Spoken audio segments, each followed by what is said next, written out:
Welcome to Training for HOA Boards presented by HOA-USA. The subject of this video will be insurance. There are several types of insurance that may apply to the homeowner association. That includes general liability, property and casualty, directors and officers liability, workman's compensation, crime and fidelity, insurance umbrellas, and lastly, unit or lot owners insurance, Form HOA-6.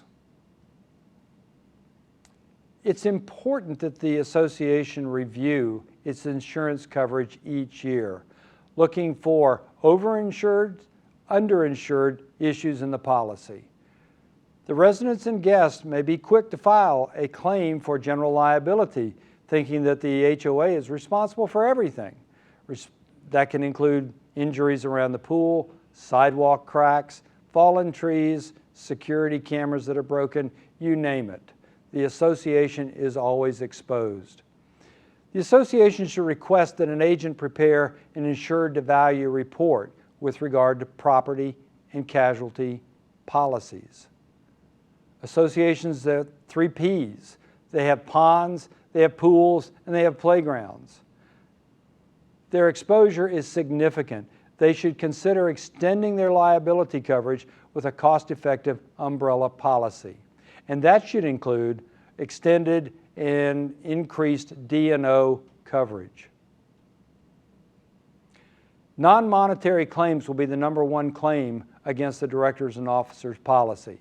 If it's not covered by the D&O policy, it can result in the association incurring expensive legal defense fees.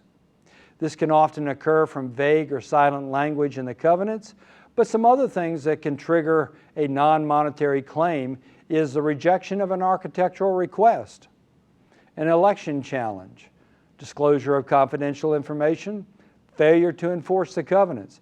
Make sure that your D&O policy includes coverage for non-monetary claims.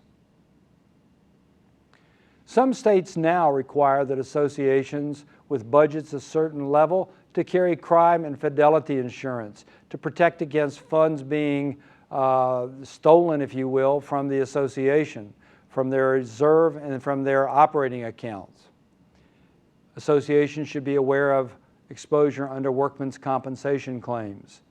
Suppose that ice storm just occurred and you've got this pickup truck running through the neighborhood offering to clean up the debris and the mess after the storm. Are they covered by workman's compensation, and what's the exposure to the association?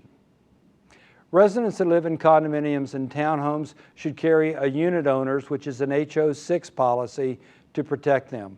Since the coverage against the claims is going to be based on what's specifically in the covenants, it's great to create a spreadsheet. And on one side, here's what the association is responsible for, and on the other side, this is what the unit owner is responsible for. This covers the topic of insurance. Next, we'll be taking up the topic of maintenance and reserve funds.